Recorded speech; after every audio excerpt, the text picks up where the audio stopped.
Buenos días, respetados estudiantes. Vamos a empezar la clase del día de hoy y les pido por favor que me confirmen si pueden escucharme y si pueden ver la pantalla. Sí, profe. Listo, gracias. Esperen que tengo que hacer aquí algo. Listo. Entonces, como hice algo con el audio, les pido por favor que me confirmen otra vez si me pueden escuchar.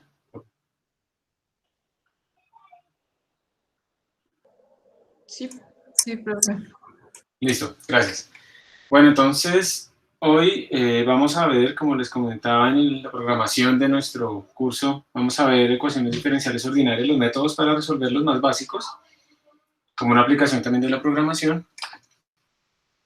Y en particular, vamos a aprender una técnica relacionada con programación, que es como cómo partir nuestros programas en diferentes archivos, porque habíamos hablado ya de un principio importante que era el no repetir código, entonces utilizar las funciones extensivamente nos permitía modularizar nuestro código, no repetirlo y por lo tanto hacerlo más fácil de corregir, más mantenible, más entendible. Pero resulta que a veces también tenemos que partir las cosas a nivel de archivos, porque por ejemplo yo, como una librería, por ejemplo, imagínense una librería que ustedes van a utilizar, por ejemplo, IOStream, no tiene sentido que uno como que escriba un IOStream para escribir a la pantalla en un cierto computador y luego, si va a hacer un programa con algo ligeramente diferente, copie todo eso a un nuevo archivo y tenga todo ese montón de código muy similar y duplicado en diferentes archivos, sino que lo mejor sería más bien que existiera un solo archivo IOStream y utilizando ese mecanismo del include, pues entonces más bien reutilizarlo. Entonces eso es lo que vamos a ver también hoy precisamente con un ejemplo de una solución de una ecuación diferencial ordinaria utilizando rungecuta. Entonces ese es el objetivo del día de hoy, por eso varios códigos ya están escritos. Les pido por favor que hagan un git pull en el repositorio de nuestro curso para que descarguen ahí los archivos que se necesitan y que tenemos para hoy. Ya están ahí subidos desde hace rato, entonces para que los tengan listos, por favor. Van haciendo eso mientras arrancamos con la presentación.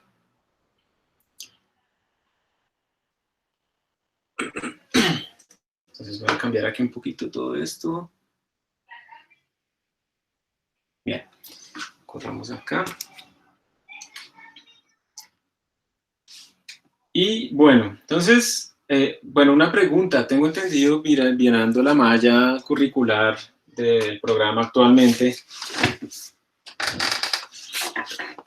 vi que para programación ustedes básicamente lo único que tenían que saber un poco era como álgebra lineal, era como un prerequisito o correquisito. Entonces quiero saber ustedes hasta qué nivel de cálculo han visto. Ustedes me imagino, o sea, derivar sí saben porque eso es con lo que lo cascan a uno en el primer semestre. Y yo me imagino que eso sí saben, pero ustedes hasta qué nivel de cálculo más o menos han visto. ¿Me pueden comentar más o menos ustedes qué han visto en matemáticas? O sea, ecuaciones diferenciales, ¿ha visto alguno?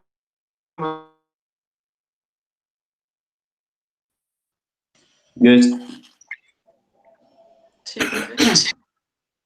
Algunos, pero muy poquitos, o sea, la mayoría no lo ha visto. ¿Derivadas? ¿Saben derivar? ¿Hay alguien que no sabe, que hay alguien acá que no sé, no, o que esté viendo apenas derivadas por alguna razón? ¿Cálculo diferencial? Bueno, entonces hay varios que ya vieron, otros que están viendo, pero siguen siendo una minoría de ecuaciones diferenciales ordinarias. Parece que todos ya saben derivar. Listo. Parece que todos ya saben derivar y me imagino que la mayoría también ya sabe cómo integrar, ¿cierto? Aunque eso no lo vamos a necesitar acá. Aunque lo que estamos haciendo es como una integración. Pero bueno, listo. Y álgebra lineal no la vamos a usar en este momento específicamente, pero sí la notación. Entonces, ¿hay alguien aquí que no sepa qué es una matriz o qué es un vector? A pesar de que yo ya les estaba hablando de eso en la parte de arreglos. ¿Hay alguien aquí que no haya visto álgebra lineal todavía o que la esté viendo?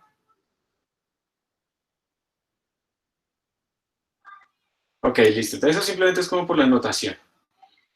Bien, para los que no están viendo ecuaciones diferenciales todavía y no saben qué es eso, yo voy a ser bastante básico por varias razones. Primero, pues porque no la han visto y segundo, pues porque yo ya no me acuerdo. Entonces, vamos a ver lo más básico posible de las ecuaciones diferenciales. Cuando uno tiene una ecuación algebraica, uno le dicen que lo que uno quiere resolver es algo como x al cuadrado igual a seno de x. Y entonces, la pregunta ahí es, pues, ¿qué es x? ¿Cómo resolvemos eso? Entonces, digamos que la solución es un número real, esa es nuestra incógnita, y precisamente por ser esa nuestra incógnita, entonces a esto lo vamos a llamar pues una ecuación algebraica, ¿listo? Entonces nuestra incógnita es básicamente un número x. Una ecuación diferencial, digamos que la incógnita en una ecuación diferencial es una función. Lo que estamos buscando es una función que cumpla una relación entre ella y sus derivadas. Eso es una ecuación diferencial. Entonces, por ejemplo, nos le pueden decir que la derivada de x, digamos que depende del tiempo, sea igual a x al cuadrado, por ejemplo. Pero aquí hay que tener cuidado, pues, porque esto es una función del tiempo. Entonces, aquí la incógnita ahora en una ecuación diferencial, pues es una función, en este caso que depende del tiempo. Tenemos que buscar una función que al derivarla con respecto al tiempo nos dé la misma función elevada al cuadrado. ¿Ok? Entonces hay varias técnicas. Uno cuando ve los cursos de ecuaciones diferenciales, lo que voy a decir no es riguroso, ¿no? Pero al principio se empiezas como a aprender una taxonomía. Empiezas como a clasificar las ecuaciones en que si son homogéneas, que si son de coeficientes constantes, que si son de orden 1, orden 2, o sea, dependiendo de la derivada más grande que aparezca, que si son lineales o no lineales, que si son ordinarias o parciales, todo ese tipo de cosas. Pero al final lo que estamos buscando es una función que depende, por ejemplo, del tiempo, y que cumple una relación entre ella y sus derivadas. Eso es una ecuación diferencial.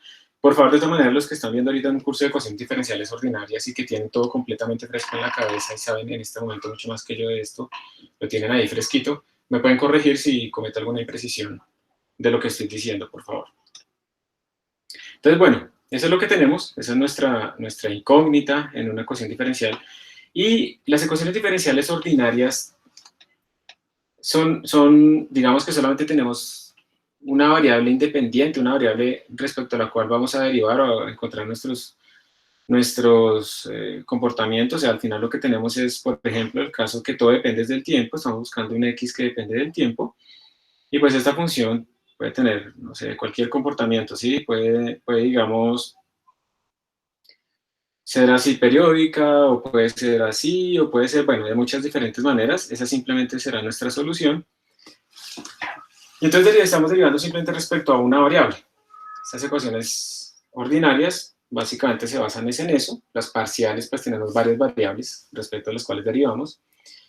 Las ecuaciones diferenciales parciales son mucho más difíciles que las ordinarias porque dependen mucho de las condiciones de frontera, mientras que las ecuaciones diferenciales ordinarias, como estas que vamos a resolver acá, dependen de los valores iniciales. Las que vamos a resolver acá son ecuaciones que a veces se les dice que son ecuaciones de valor inicial, initial value problem, porque yo voy a dar son los valores al inicio. Entonces, digamos, si yo tengo una ecuación de primer orden, como esta, y le llamo primer orden porque solo hay la derivada más grande que aparece es de orden 1, yo necesito simplemente dar cuánto es, por ejemplo, x en tiempo t igual 0. Entonces, la condición inicial. Si yo tengo otra ecuación diferencial, una muy famosa,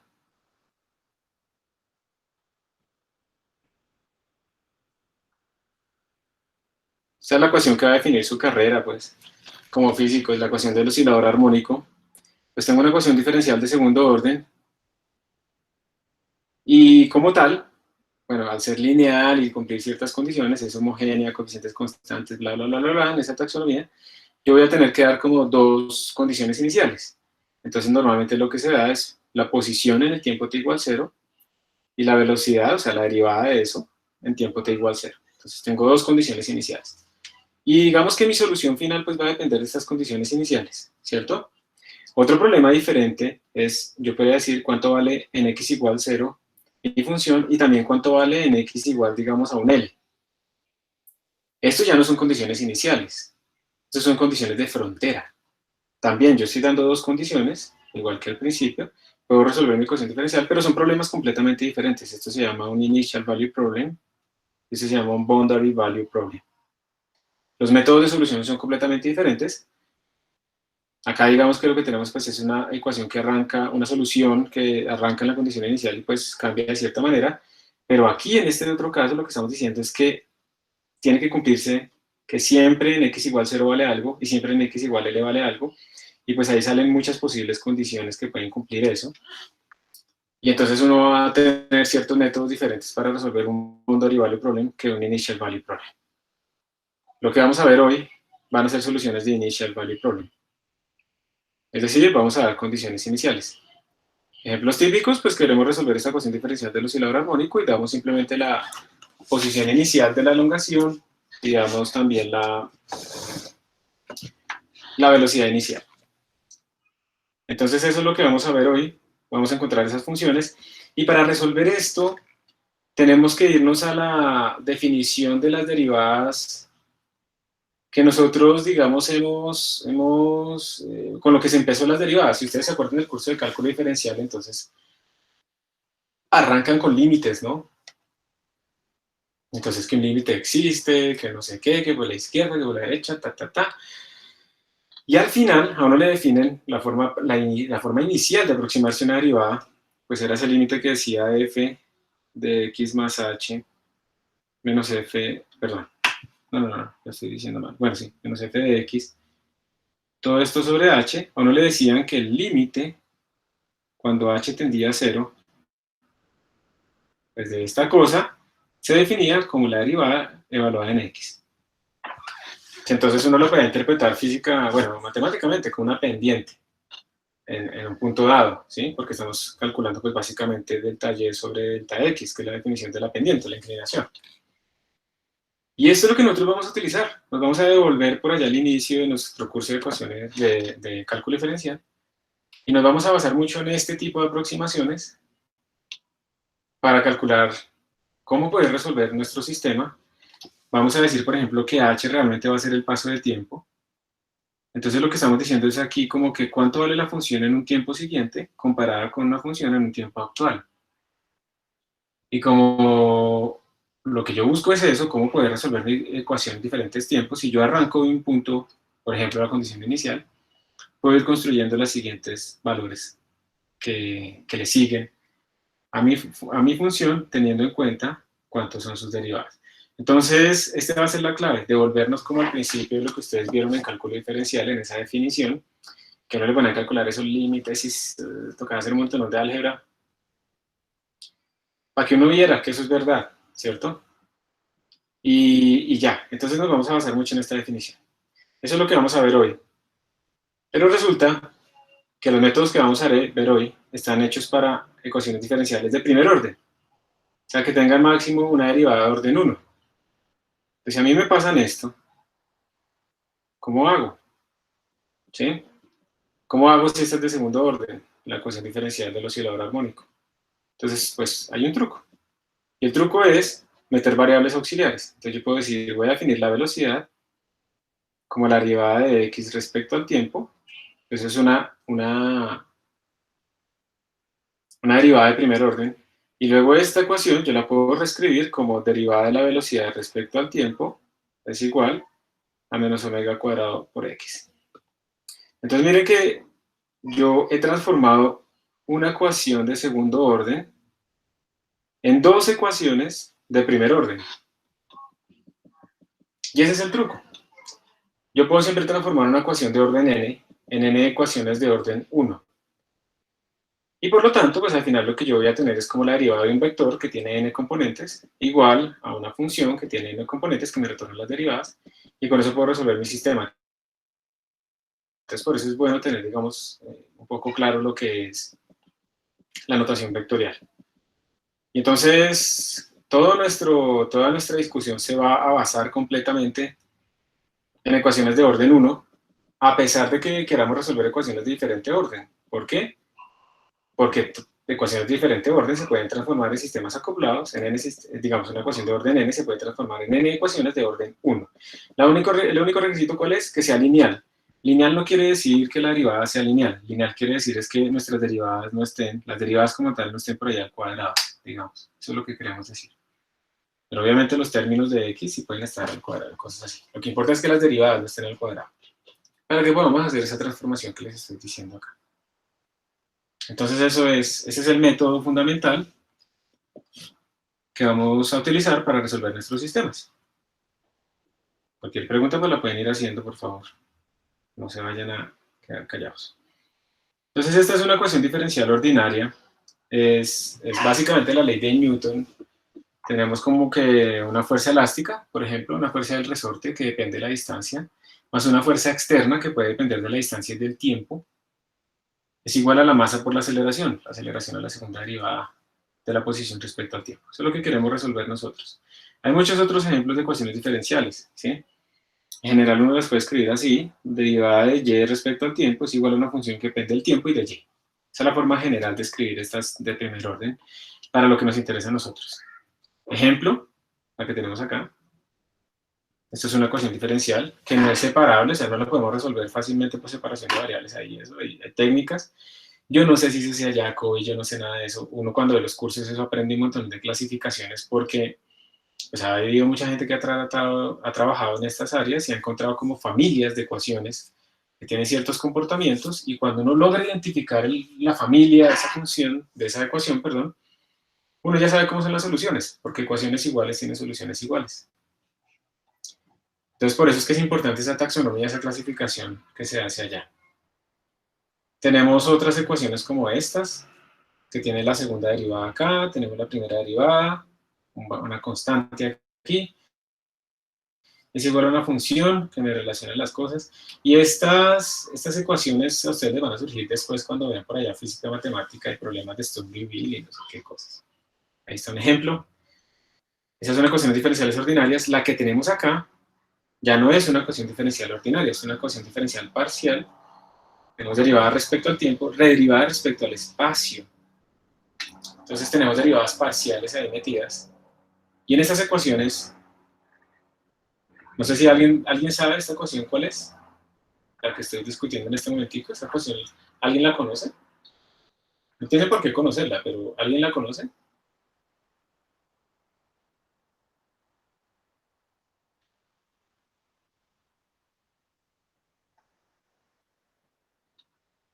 Parece que nadie. Esa es la ecuación diferencial de Schrödinger. Esa es la ecuación de la mecánica cuántica. Entonces esta es la función de onda, esto es cómo cambia en el tiempo, tenemos números imaginarios acá, h barra.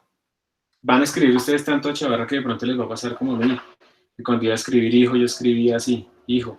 De tanto que uno escribe h barra, se le borra la h y le queda h barra ahí. H barra es realmente la constante de Planck sobre 2pi. Voy a quitarle ahí. Es h barra. Y bueno, esa es una ecuación diferencial. Esta es una ecuación diferencial que es parcial. Y entonces aquí ya no es tan sencillo, ya no aplican los mismos métodos. Es un problema de frontera. Y entonces aquí ya, digamos, las técnicas que vamos a ver nosotros hoy no nos sirven para resolver este tipo de ecuaciones. Y lo último, pues, o sea, eso no lo vamos a resolver hoy. Y por último, pues, hay otros problemas que son lineales y no lineales. Entonces observen que este problema es lineal, porque la derivada máxima, pues todas las derivadas están a la 1. Este problema es no lineal en la función,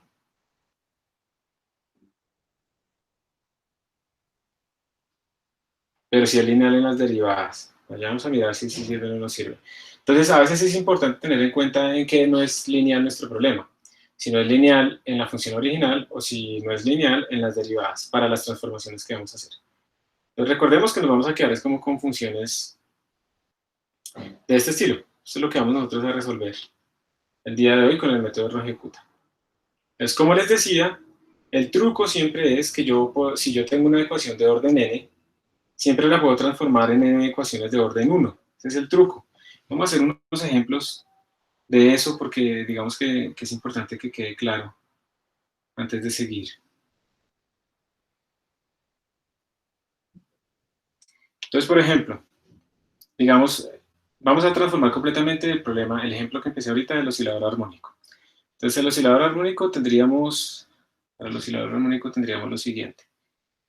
Derivado cuadrado de x respecto al tiempo más la frecuencia al cuadrado por x, igual, vamos a suponer que está forzado. Entonces a una función que puede depender de x y que depende del tiempo. Voy a ponerle una función mayúscula, una f. Bien, entonces digamos que es esto.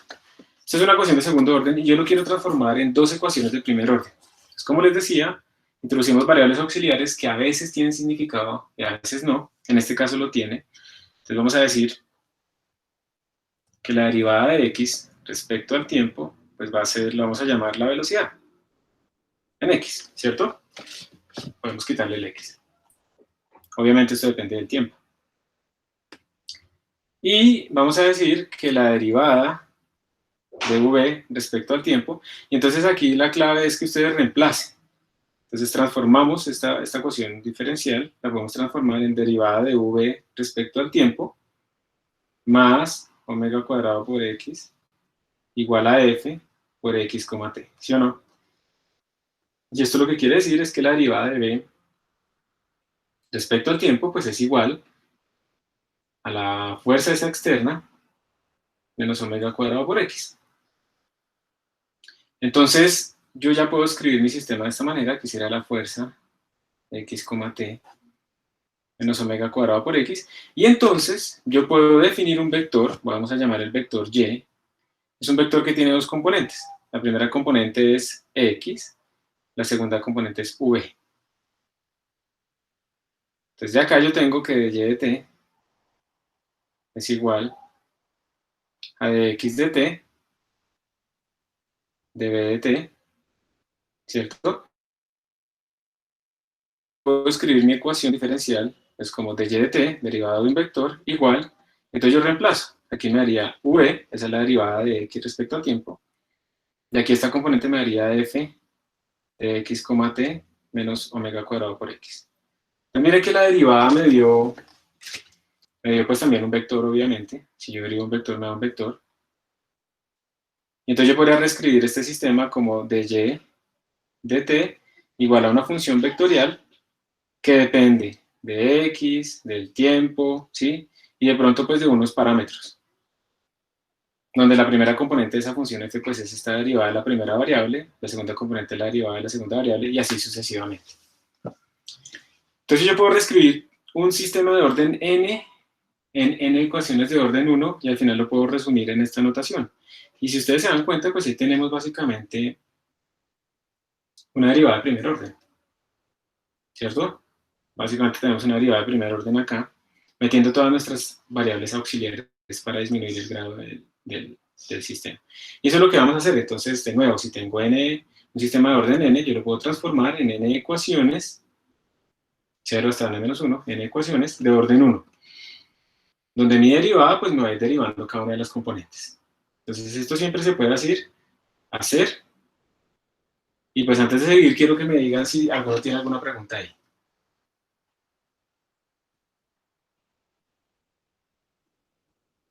De algo que no se haya entendido.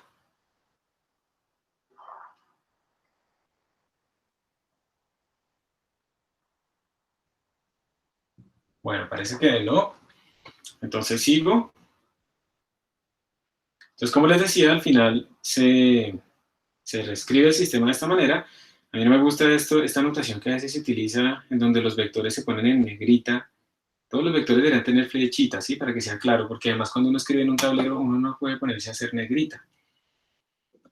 Entonces, bueno, ahí tenemos simplemente una derivada de esta forma. Y pues, teniendo en cuenta que el vector y, pues realmente tiene n componentes, y el vector f también tiene n componentes. Y entonces nuestro sistema realmente va a estar caracterizado por esa función f. La función f es la que tiene el secreto de nuestra ecuación diferencial, porque es la que tiene todas las derivadas. Diferentes ecuaciones diferenciales producen diferentes funciones f. Entonces todo el secreto nuestro va a estar en quién es f. ¿Sí? ¿Cómo escribo yo esas derivadas? Una vez hayamos escrito nuestro sistema de esta manera, ya podemos empezar a utilizar diferentes formas para resolverlo. Entonces, bueno, aquí está la misma transformación que hicimos antes. Y lo que vamos a hacer nosotros, y esto un poco se le llama a veces diferencias finitas, es lo siguiente. Entonces tenemos esta ecuación diferencial. Entonces lo que vamos a hacer es, como se muestra en esta figurita, voy a agrandar, lo que vamos a hacer es partir el tiempo en m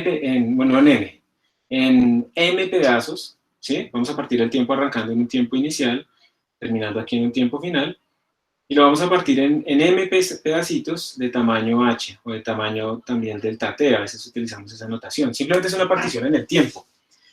Recordemos que obviamente el límite cuando esto tiende a 0, pues es lo que nos va a dar la solución exacta, pero aquí estamos hablando de algo numérico porque yo no puedo hacer que h tienda a 0, si no necesitaría infinitos intervalos, o si no, yo ya tendría la solución teórica, y si ya tengo la solución teórica, pues ¿para qué me pongo a resolverlo numéricamente?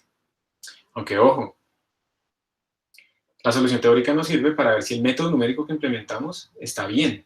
Entonces, uno siempre debe implementar un método numérico en ecuaciones que sí conoce solución, en las que sí conoce la solución, para poder comparar, para poder calibrar, para ver, por ejemplo, si yo disminuyo h en 10 veces, ¿será que el error disminuye 10 veces? ¿O disminuye 100 veces? ¿Listo? Entonces, ojo, porque esa calibración en los métodos numéricos siempre es importante, ustedes nunca la deben olvidar. Siempre que hagan un método numérico, ustedes tienen que probarlo con algo conocido para tener confianza que va a funcionar en lo desconocido. Entonces, lo que vamos a hacer es esto, partir nuestro tiempo en estos pedacitos. Delta T vamos a hacer una partición uniforme. Hay algunos métodos generalizados en donde a veces la partición se vuelve más chiquita en ciertos puntos y luego vuelve a ser grande. Y eso depende de la evolución de nuestra ecuación. De pronto si la solución hace así al principio y luego hace así y oscila muchísimo y después vuelve a ser así, pues digamos que uno podría decir que acá uno puede utilizar un delta t grande, pero en esta zona toca utilizar un delta t más chiquito. Entonces hay métodos adaptativos que van variando el h del delta t para mejorar la precisión. Obviamente eso cuesta computacionalmente, entonces uno siempre tiene el balance entre computación, tiempo de computación y precisión. ¿Listo? Pero eso es lo que vamos a hacer y entonces digamos que esto es un tiempo iésimo, vamos a decir por aquí hay un tiempo iésimo, y ese tiempo iésimo pues va a ser igual al tiempo mínimo más i veces mi delta t. Y así podemos sacar nosotros cuánto valen esos tiempos en un momento dado, ¿sí? Eso es lo que podemos tener nosotros, cuánto valen en un tiempo dado. Entonces simplemente lo que uno hace es coger, si quieres saber cuántas iteraciones va a hacer, pues uno puede coger b menos a, que es la longitud de tiempo, dividirla entre h, ¿cierto? Eso me va a dar a mí un entero n, lo convierto a entero.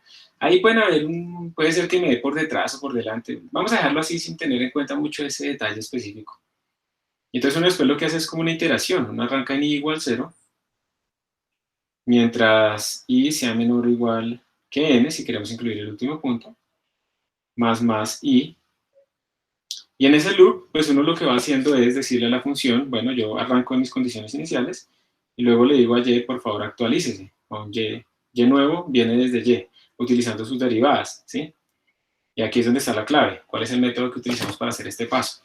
E imprimimos, y luego volvemos a hacer el bucle, y entonces nuestra y está aumentando. Pasamos de acá a acá, o sea, yo paso desde y0 a y1, luego de y1 a y2, luego de y2 a y3, y así sucesivamente estoy haciendo la evolución. Discretizamos el tiempo y vamos avanzando de esta manera nuestro sistema. Esa es la solución numérica de una ecuación diferencial. ¿Qué es lo que uno busca? Un método en donde el delta t pueda ser lo más grande posible y la precisión sea la mejor posible. Porque es que si yo tengo un método en donde el delta t sea muy chiquito para que me dé una precisión normal, pues es un método muy malo porque me toca hacer muchas iteraciones.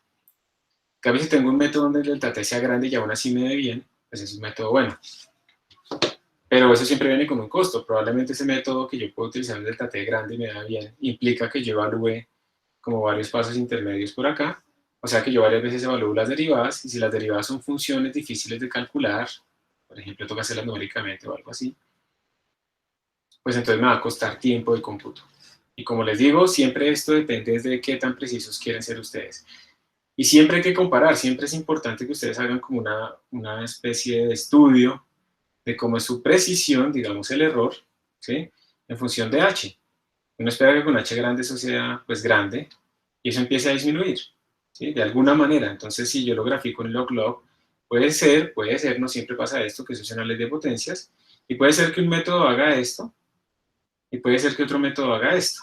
Entonces el segundo método es mejor porque el error disminuye mucho más rápido con h, y eso implica que yo puedo utilizar el mismo h, y con este método me da un error más pequeño que con este otro método. Entonces uno siempre también tiene que hacer esos estudios y de hecho eso va a ser un trabajo que les voy a dejar a ustedes para que hagan esa exploración. Entonces vamos a arrancar con la forma más sencilla de resolver estas ecuaciones diferenciales que se llama el método de Euler. Antes de seguir, ¿alguna pregunta hasta acá?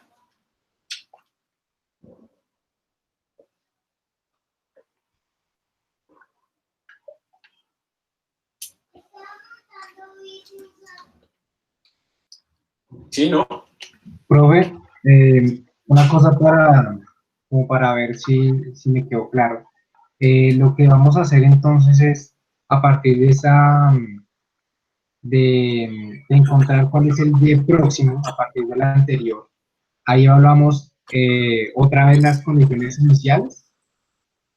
Solamente el primer paso. Entonces tú para pasar al tiempo, a la primera iteración, tú necesitas la iteración 0, ¿listo? Sí. O sea, las condiciones iniciales están escritas acá. Pero ya después cuando tú vas a pasar al segundo paso, la idea es que este Y2 solamente dependa de Y1. Esa es la idea. Hay métodos en donde Y2 depende de Y1 y también depende de Y0, como de mi paso anterior y mi paso tras anterior. Pero es muy raro que ya dependan de más pasos. Digamos que me dijera que en Y3 dependa de Y2, de Y1 y de Y0, ya es muy raro. ¿Está bien? Normalmente lo que uno tiene es que Y3 va a depender solamente de Y2. Entonces, vale, como puedes ver, las ecuaciones diferenciales solo se utilizan, perdón, las condiciones iniciales solo se utilizan una vez, aunque obviamente van a afectar lo que le sigue, ¿no? Porque pues como Y1 depende de Y0, si yo tengo errores en Y0, esos van a afectar a Y1 y consecuentemente van a afectar a Y2 y así sucesivamente. Entonces como que su efecto se transmite, digámoslo implícitamente, pero no es que tú la necesites siempre, en cada iteración. ¿Está bien? Listo, gracias, profe. Listo, gracias por la pregunta. ¿Alguna otra pregunta?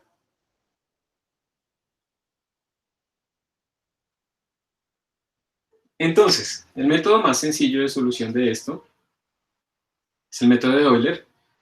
¿Cómo me saldrá acá? Bien. Recuerden que tenemos este sistema escrito así. O sea, lo primero que ustedes tienen que hacer cuando tienen una ecuación diferencial es escribir la forma de un sistema de orden 1, ¿sí? Eso es lo primero que tienen que hacer. Entonces, esto me dio de esta forma.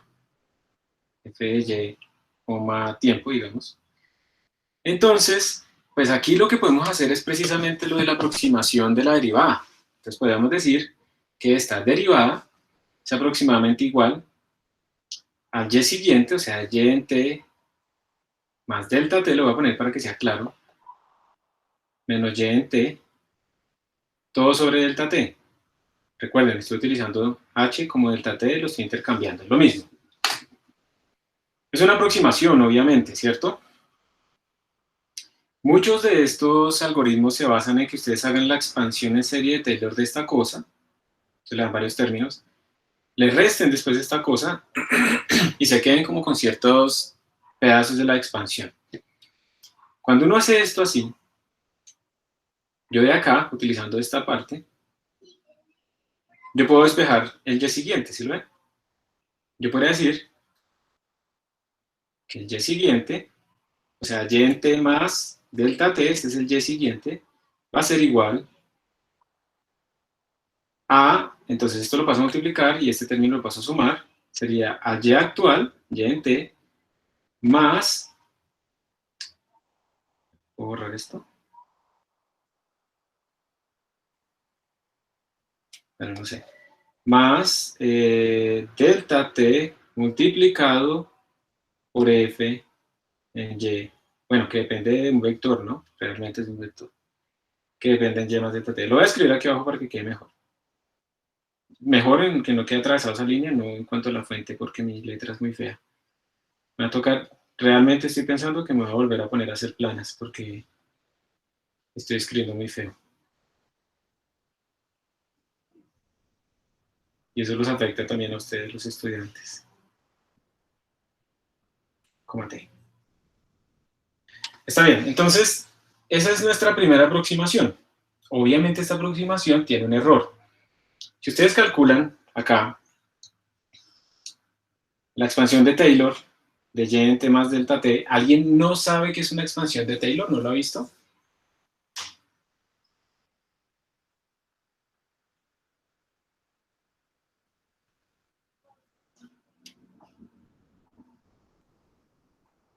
Todos saben. Entonces, si uno hace eso, uno tiene, por ejemplo, lo voy a escribir así rápidamente, y t más delta t es igual a y en t, el parámetro de expansión va a ser delta t porque se supone que es chiquito, más delta t por derivada de y respecto al tiempo, más delta t al cuadrado sobre 2 por segunda derivada de y respecto al tiempo, más delta t al cubo sobre 3 factorial, que es 6, por derivada al cuadrado de y derivada al cubo, perdón, tiempo al cubo, más, y ese montón de cosas.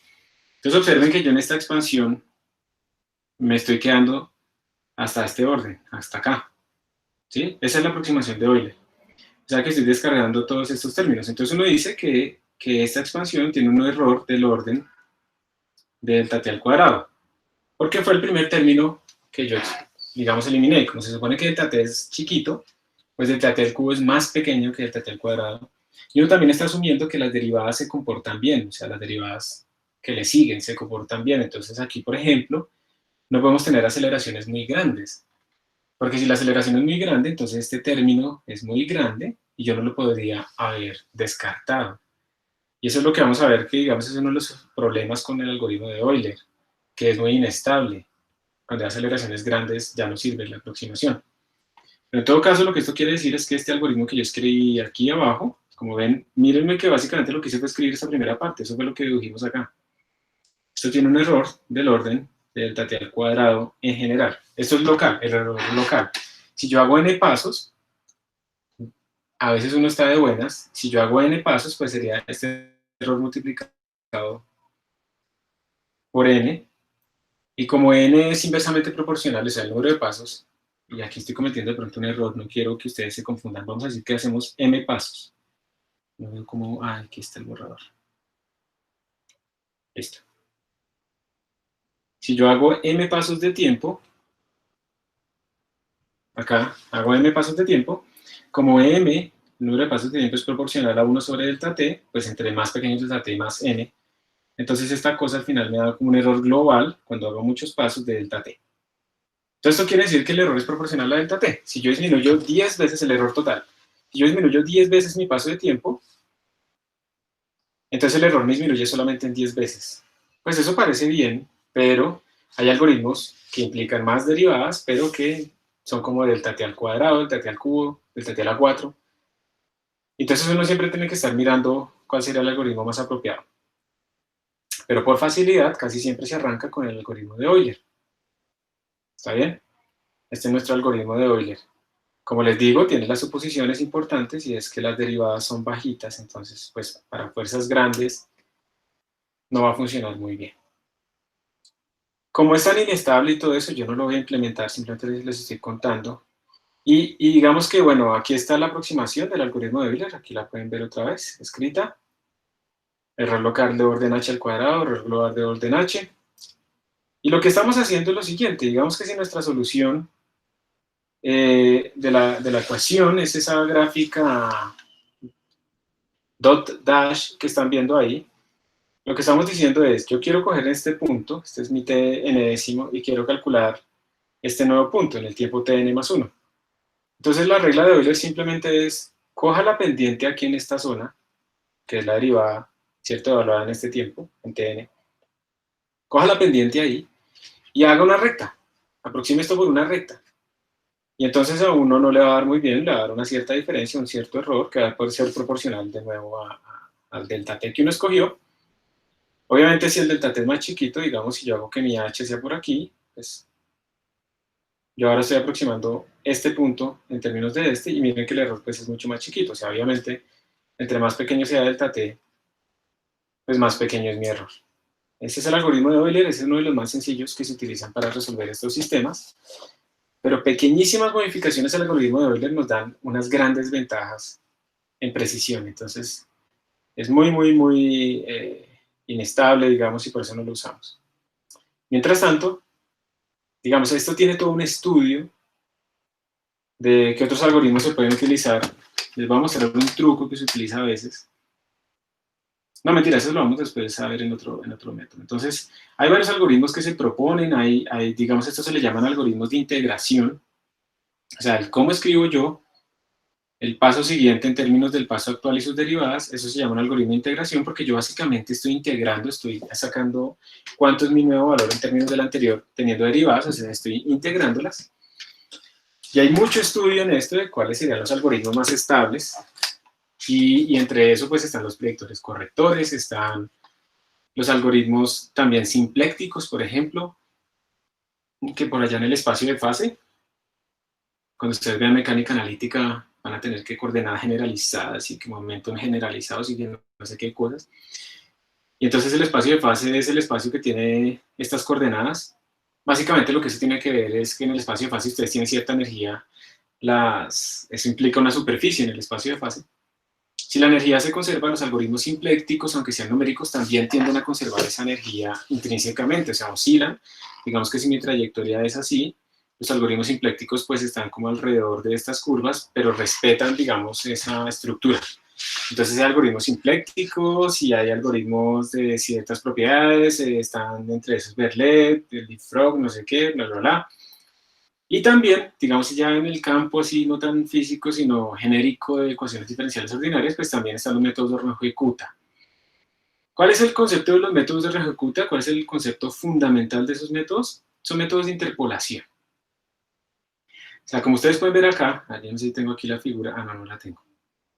Como ustedes pueden ver acá, voy a borrar estas cosas que dice, uno lo que está haciendo es una interpolación. Entonces lo que ustedes podrían hacer es que entre el término tnésimo y el término tn más 1, que tiene un tamaño h, ustedes podrían sacar como unos puntos intermedios. Les podrían decir cuánto vale por aquí mi función, cuánto vale por aquí mi función, y luego evaluar algo acá. Entonces, como inventarse unos tiempos intermedios, es como hacer una discretización más pequeña realmente. Entonces hacer primero esta interpolación, luego hacer esta interpolación, luego hacer esta interpolación, y luego hacer un cálculo para minimizar este error, en términos de estos valores intermedios.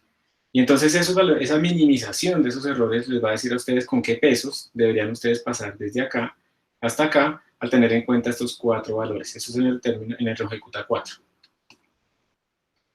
Entonces cuando uno hace eso, uno tiene ciertos pesos, o sea, yo lo que quiero es escribir este tn más 1, no solo en términos de tn, sino también de tn en este tiempito intermedio, en este tiempo intermedio. Pero ¿con qué pesos lo pongo? Esos pesos salen de minimizar esos errores totales al final, en este paso, hacerlo lo más pequeño posible.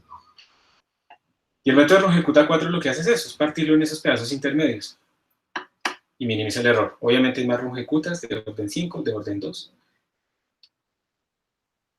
Y digamos que, bueno, o sea, ya uno no se va a poner a programar todos esos métodos, sino que ya deberíamos utilizar una librería para eso. Entonces, como pueden ver ustedes acá, esta es la formulación del método de Runge-Kutta de cuarto orden. Entonces, cada una de estas cosas, estas constantes K, esto es lo que me está diciendo lo siguiente, miren, el Y siguiente es el Y actual, más un sexto, miren que los pesos cambian, ¿sí ven? Hay unos pesos diferentes. Entonces lo que uno hace es no simplemente coger y poner aquí la derivada de ya. No como en Euler. Uno lo que hace es calcular 4 variables intermedias y luego, minimizando los errores, obtiene estos pesos para que esto minimice el error total. Entonces le salen 4 vectores nuevos, K1, K2, K3, 5 y 4. ¿Qué es K1? Miren que K1 es pues, el término original que nosotros teníamos con Euler, ¿cierto? K1 es el término original con Euler. ¿Qué es K2? Entonces, K1 está evaluado en Tn. Miren que K2 es muy parecido, pero ahora no está evaluado en Tn, está evaluado en Tn más H medios. Y se basa en el vector evaluado en Dn más K1 medios. Entonces, él como que lo que va haciendo es estimar unos valores en tiempos siguientes. ¿Qué es K3? K3 es en Tn más H medios, pero utiliza K2. ¿Y qué es K4? Sería el valor en el tiempo ya al final de mi intervalo.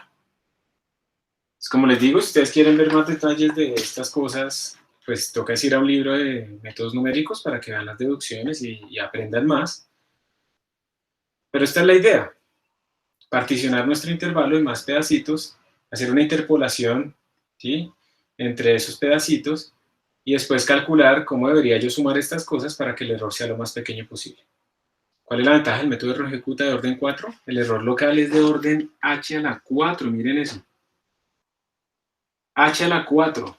El otro era de orden h al cuadrado. O sea, en Euler, si yo disminuyo en 10 veces la partición temporal, el h o el delta t, el error local disminuye en 100 veces, pero aquí disminuye 10.000 veces.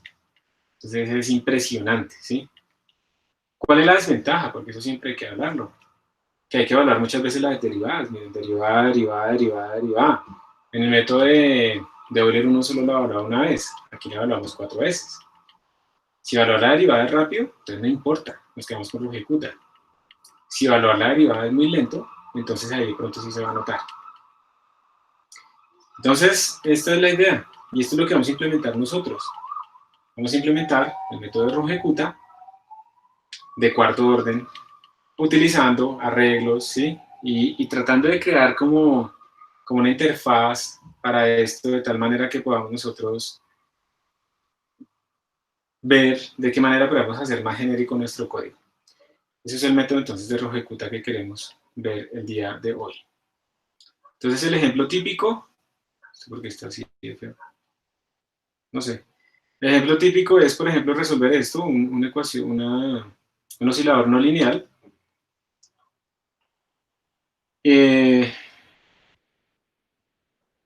Entonces uno puede reescribir el sistema, no sé qué. Entonces lo primero que hace uno es reescribir el sistema en términos de, como esto es de segundo orden, porque esta es la segunda derivada respecto al tiempo, entonces uno lo tiene que convertir en dos ecuaciones de primer orden. Miren que puede ser no lineal en la y, pero sí tiene que ser lineal en las derivadas. Y al final, pues lo que hacemos es resolverlo ya sea utilizando cualquier método, por ejemplo, Roja-Ejecuta, y ver las soluciones. Entonces eso es lo que vamos a ver hoy. Y lo primero que vamos a hacer entonces es cómo implementar el método Roja-Ejecuta, metiéndole cosas bien, pero no va a ser la baja específicamente. Entonces ya, ese es el método Roja-Ejecuta. No voy a entrar en detalle a las deducciones ni nada de eso, porque lo que quiero pues, es hacer énfasis en la programación, ¿no? Que le dedicamos media clase a la introducción de estos métodos. Entonces les pido el favor que vayan a su repositorio y le hagan un git pull al repositorio del curso para que descarguen los códigos que voy a ir explicando ahora sobre cómo se implementó el método de Roja-Ejecuta. Si son tan amables.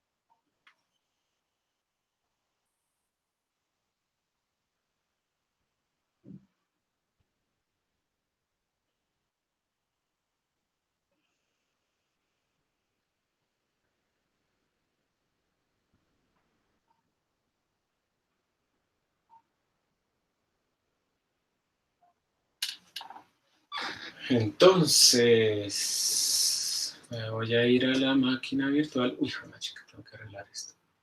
Mientras ustedes hacen el pull y les tiene que aparecer ahí algo. Ah, listo ya.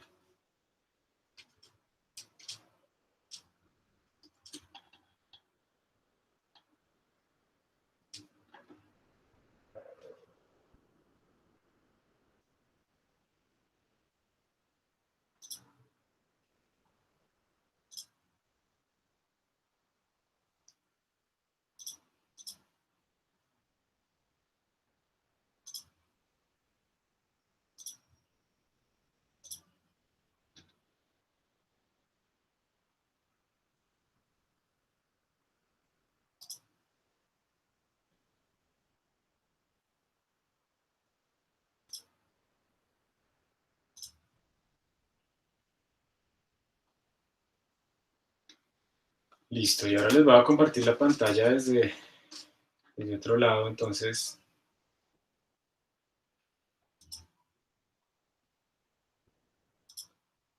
les pido por favor que me confirmen.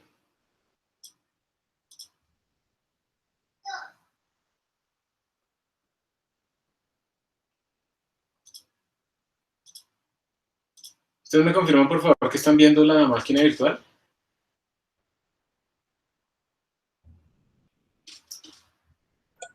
Sí, profe. Listo, muchas gracias. Bueno, entonces arranquemos.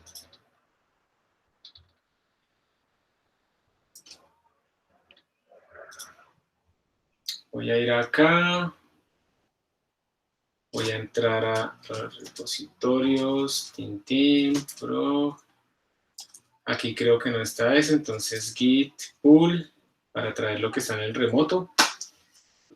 Aquí también, tablet, mientras tanto. Listo. Entonces ahí está. A ustedes les tiene que aparecer esto, una carpeta que dice 2020-10-28 de Rungecuta y unas cosas ahí. Entonces voy a entrar a esa carpeta y voy a entrar a Rungecuta. Me faltó subir un código, ahora que lo recuerdo. Y voy a abrir el rk4b1.cpp. Ah, no, la B0, perdón. El B1 no, B0 es el que me interesa. Ese es el que necesito ver ahorita en la primera parte de la clase.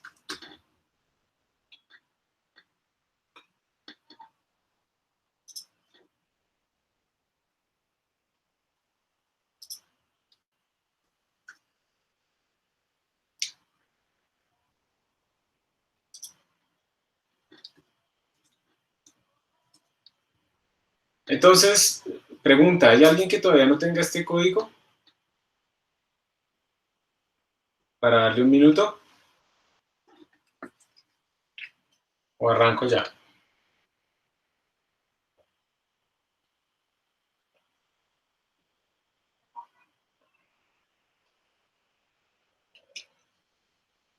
Bueno, ya lo tienen todos aparentemente. Entonces les voy a explicar un poquito el código. Por favor, díganme si ustedes ven bien así con ese fondo oscuro. ¿Sí lo ven bien? Señor. Sí. ¿Sí? Listo. Entonces, este código, lo que vamos a hacer acá es resolver nuestra ecuación diferencial del oscilador armónico. Entonces, digamos que no es el mejor código, pero la forma, lo que les quiero mostrar es la parte fundamental es, hay una parte en la que ponemos los parámetros, vamos a tener una constante K, una masa M. Siempre que uno esté probando es importante que los valores que uno le ponga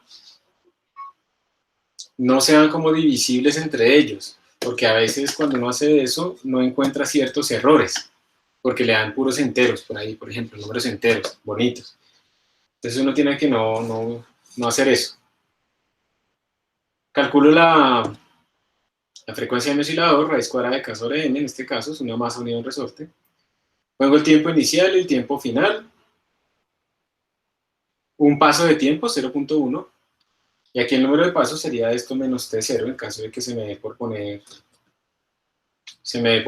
un T0 diferente de 0. Entonces será TF menos T0 sobre H. Y como es una ecuación diferencial de segundo orden, me van a dar dos ecuaciones de primer orden. Entonces eso es lo que estoy colocando acá. La dimensión de mi sistema va a ser ese. Yo voy a modelar el estado de mi sistema, ese vector Y, del que hemos hablado, lo voy a modelar con un vector. Como yo no quiero estar escribiendo STD vector double, STD vector double por todo lado, vamos a utilizar ese truquito de crear sinónimos. Y entonces voy a utilizar typedef y le voy a decir typedef. Todo lo que usted vea por ahí que diga STD vector double, lo va a llamar state-t. State va a ser como el tipo de datos que yo me voy a inventar de sinónimo para el estado de mi sistema. El estado de mi sistema pues es lo que valga el vector Y. Entonces simplemente le estoy diciendo todo el sitio donde usted encuentre state, realmente lo que quiero decir es STD de vector double. Eso también es útil porque ustedes pueden cambiarle aquí por un array primitivo o por un array de los nuevos y pues todo el código les va a funcionar en general. Entonces eso es lo que quiere decir esta línea 14. Luego voy a crear como un punto de la función, ya vamos a ver por qué, que es como el sistema, lo llamé, el tipo de datos del sistema. Recordemos que la clave fundamental, o sea, lo que distingue un sistema del otro son las ecuaciones diferenciales. El F. Entonces esto lo que me está distinguiendo es mi f. ¿Y mi f qué es lo que recibe? Ya vamos a mirar qué es lo que recibe mi f, pero mi f recibe en general tres cosas: el estado, las derivadas, que eso es lo que va a escribir la f, y un tiempo. ¿Sí? Entonces, si quieren, para que esto sea más claro, vamos a llamar a esto y, de y de t, y un tiempo, para que les quede claro a ustedes qué es lo que recibe. Entonces, mi función f obviamente tiene que recibir el estado actual, el tiempo t, por eso es de tipo state, el vector de derivadas, que también es un vector de estado, o sea, que también tiene como la misma característica, ¿cierto? Es un vector de la misma dimensión y todo eso, y el tiempo actual. Eso es lo que hemos estado diciendo nosotros. Y entonces ahora voy a definir aquí las funciones de Euler, RK4 y la función derivada. Entonces la función derivada, de nuevo, ¿qué es lo que recibe? ¿Sí? Es este mismo modelo. No retorna nada, simplemente lo que va a hacer la función derivada es recibir el estado actual, las derivadas y el tiempo. Y vamos a mirar de una vez qué es lo que hace. Entonces miren lo que hace la función derivada. La función derivada lo que hace es coger este vector de derivadas y escribirlo. Por eso lo pasamos por referencia a la constante, como pueden ver acá. Entonces miren que lo que hace es la primera derivada, la derivada de la primera variable, pues es la segunda derivada. Aquí lo que estamos diciendo es dx de t igual a b, ¿sí o no? Eso es lo que estamos diciendo. Y aquí tenemos la segunda derivada, la de b de t, que sería menos k por y, en este caso la 1. ¿Sí? Aquí no tenemos exponentes extras, sino ya la 1. Sobre la masa. De hecho, todo esto sobra, ¿no? Aquí yo podría poner omega cuadrado. Pero bueno, lo vamos a dejar así. Entonces, esta es derivada de b respecto al tiempo, o sea, la aceleración. En este caso, que es físicamente interpretable. Será menos k por x, que es la fuerza, sobre la masa. ¿Sí? O también se puede escribir como menos omega al cuadrado por x. Cualquiera de las dos está bien. Entonces, esto es lo que estamos diciendo en esta línea. O sea, como pueden ver ustedes, la función f de deriv lo que hace es calcular simplemente nuestras derivadas. Las escribe. Escribe el vector de y de t. De nuevo, recibe el estado actual. Recibe donde escribir las derivadas y recibe el tiempo. Aquí no se utilizó el tiempo, pues, porque en esta ecuación no utilizamos el tiempo, pero hay ecuaciones que sí requieren el tiempo. Bien, y después tenemos implementado los dos algoritmos, el de Euler y el de RGQ4. Ambos, tanto el de Euler como el de RGQ4, se comportan igual. Miren que ellos ambos deben recibir las derivadas, porque obviamente tienen que saber cómo calcular las derivadas. El estado actual del sistema, que es el que ellos van a modificar. El tiempo y el paso de tiempo. Ambos tienen que recibir eso. Entonces miremos qué es lo que hace Euler. Euler lo que hace es, bueno, declara localmente un vector para guardar las derivadas, calcula esas derivadas, o sea, llama a la función derivada, llama a esto y calcula estas derivadas, y luego lo que hace simplemente es la iteración que nosotros vimos. Entonces recordemos que para Euler, el algoritmo de Euler era el y en el tiempo siguiente es igual al y actual. Entonces estamos sobreescribiendo nuestros datos. Y del tiempo siguiente es el y del tiempo actual, más h por la derivada. Eso es el algoritmo de Euler, no tenemos que hacer absolutamente nada más. Y entonces digamos que acá en nuestra función main, estamos declarando un vector de tamaño dim, de 2 dimensiones, ponemos las condiciones iniciales, es decir que aquí yo lo estoy estirando 0.787 metros y tiene una velocidad inicial igual a 0. Y como Euler lo que hace es hacer un solo paso de tiempo, entonces yo lo meto dentro de mi evolución. Entonces yo lo que voy a hacer son n steps, calculo el tiempo actual, que sería el t0 más i por h, imprimo cuánto vale el tiempo, cuánto vale y actualmente, y llamo, por ahora por favor descomenten esta primera línea y comenten la segunda, vamos a llamar a Euler. Entonces cuando yo llamo a Euler, yo lo que estoy pasando es al tiempo siguiente, hago una sola iteración. Entonces con esto yo estoy sobreescribiendo mi vector y, pasándolo al tiempo siguiente. Y listo. Entonces, por ahora, como vamos a ver solamente Euler, vamos a ver cómo funciona esto. Entonces, repito, ¿qué fue lo que hicimos? Básicamente miramos la función main. Declaramos un vector de estado, simplemente tiene dos componentes. Ponemos las condiciones iniciales, hacemos el número de pasos de tiempo que tenemos que hacer, y por cada paso de tiempo vamos llamando a Euler. Euler nos avanza en un pasito de tiempo. Euler entonces lo que hace es utilizar el estado actual, las derivadas, para sobreescribir el estado actual y ponerlo en el tiempo siguiente. Y eso es todo. Y lo vamos imprimiendo a la pantalla. Entonces voy a compilar este código.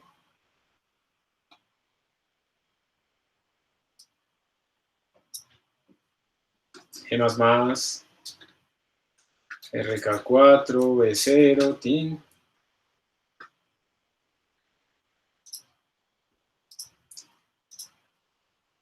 Voy a ejecutarlo. Y aquí me botó unos datos. Entonces voy a lanzarlos a datos. Los voy a guardar en datos.txt. Y los voy a graficar. Los voy a graficar en otra consola. En un plot datos.txt. Entonces, antes de seguir, chicos, pregunta, si esto es un oscilador armónico, ¿cómo debería ser la solución?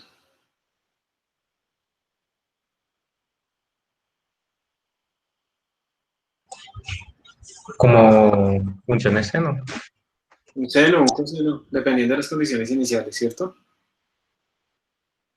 Entonces, vamos a ver.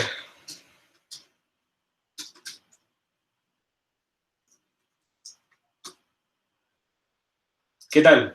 ¿Eso se ve como un seno o un coseno? ¿Está bien? ¿Está mal? ¿Qué dirían ustedes?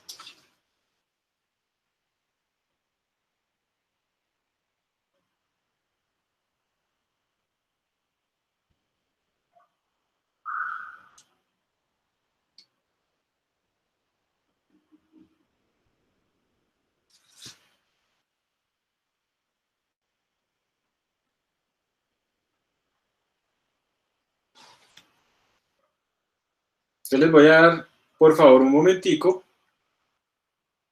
para que hagan lo siguiente. Todos necesito que estén obteniendo este resultado. ¿Qué fue lo que yo hice?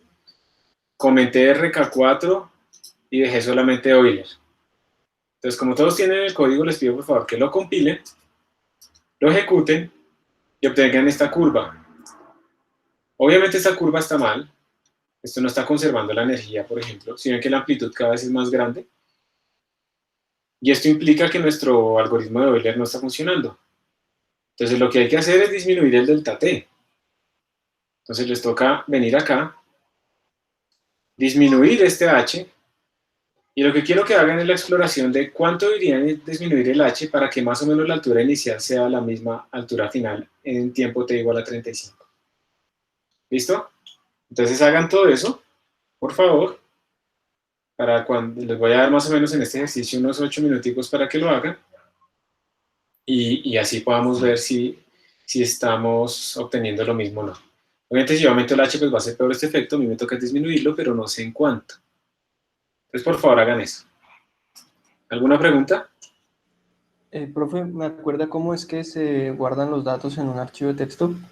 Sí, mira, yo lo que hice fue simplemente ejecutar y lo redireccioné con este operador aquí que funciona en Linux, en Unix, con el símbolo de mayor, lo redirecciono, toda la salida estándar la redirecciono al archivo. Vale, gracias. Listo. Entonces arranquen, por favor. Voy a desactivar aquí el screensaver. ¿Dónde es que se...?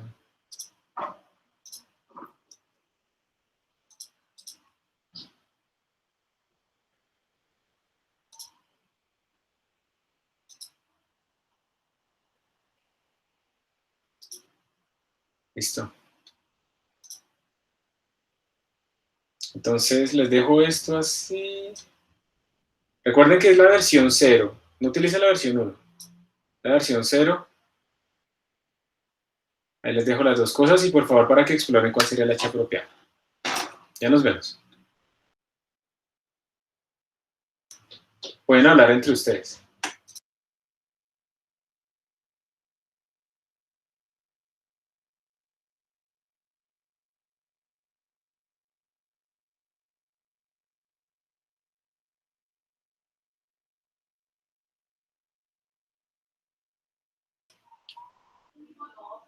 Listo.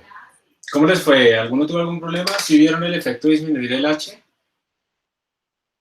Yo lo que espero que hayan visto es que si ustedes le ponen, por ejemplo, 0.01, entonces ahora el número de pasos de tiempo pues va a aumentar, obviamente. Yo vuelvo a compilar, voy a poner datos 2, y voy a graficar aquí datos 1 y datos 2. Esto es dt igual a 0.1, y ahora sería datos 2, with line points, y el título que le voy a poner es dt igual a 0.01. Entonces observen el efecto de tener un delta t más pequeño. Hago más pasos de tiempo, pero me queda muchísimo mejor. El error disminuye 10 veces. Si yo me acerco, pues uno lo ve como bien, pero miren que de todas maneras, si yo le hago bastante zoom, miren que de todas maneras tengo ese crecimiento raro. Simplemente lo disminuí, pero sigue existiendo. Entonces este efecto siempre va a estar cuando tenemos nuestro algoritmo de Euler. ¿Alguien no obtuvo algo así o tuvo algún problema o algo, tiene alguna duda?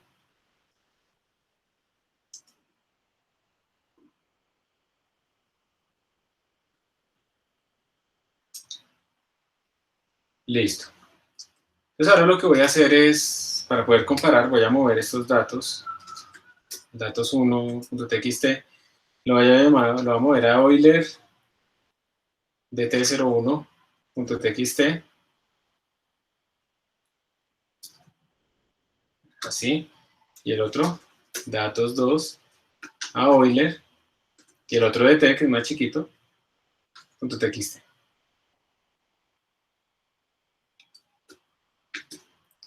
Bueno, y entonces ahora voy a venir acá a mi código fuente y ahora voy a hacer la solución pero con rungecuta.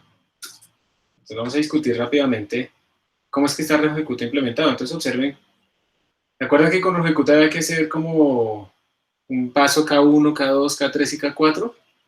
Entonces ahora yo no solamente dentro de rungecuta estoy definiendo este de YDT, que lo necesito las derivadas, sino que además defino otros 4 vectores con el mismo tamaño que mi estado original, K1, K2, K3 y K4 y un auxiliar. Ya vamos a ver para qué nos sirve ese auxiliar.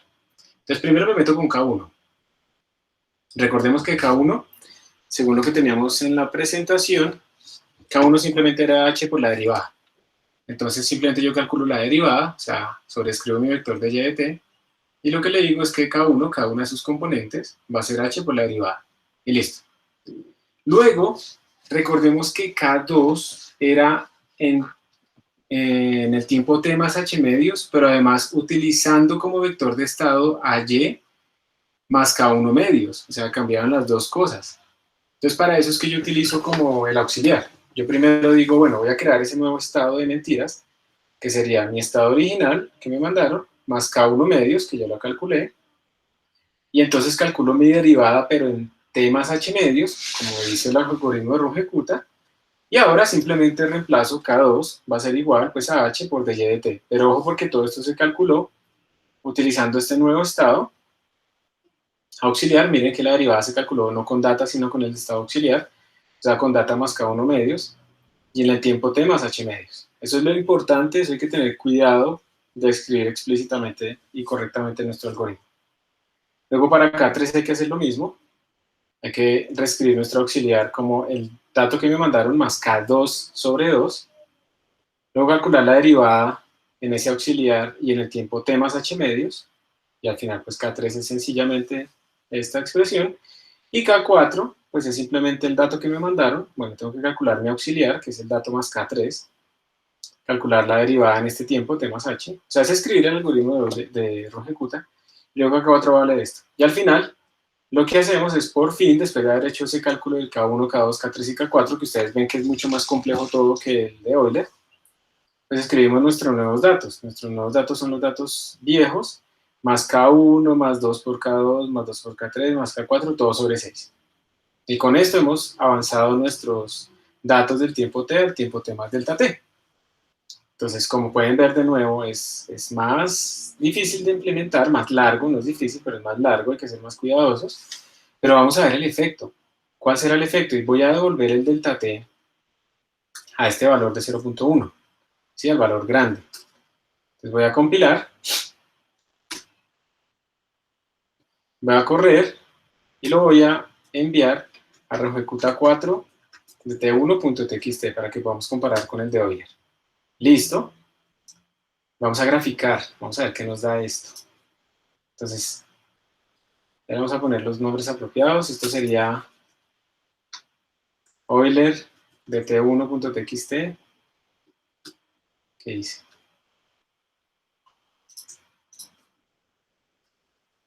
Euler de t1.txt. Vamos a quitar ese título porque ya esto no lo necesitamos. Y este va a ser rk4 de t1.txt. Ambos tienen el mismo delta t. Vamos a ver qué nos da. Entonces miren qué interesante, o sea, rungecuta con el mismo delta t grande nos está dando mucho mejor. Y esta es la gran ventaja. Es un delta t grande, sí, es cierto que yo tengo que utilizar, que yo tengo que calcular más veces la derivada, pero como en este caso el cálculo de la derivada pues es tan fácil, pues lo hago. Y miren que incluso, observen que incluso funciona mejor que Euler disminuido 10 veces. Miren que aquí de todas maneras fluctúa muy poquito. Vamos a pintar esos tres. Euler de t2.txt. Recordemos que tt2 era 0.01. Entonces ahí están los datos sobrescritos. Voy a hacer un zoom en esta parte. Observen que rungecuta es el verde con un delta t de 0.1 y Euler es el azul con un delta t de 0.01.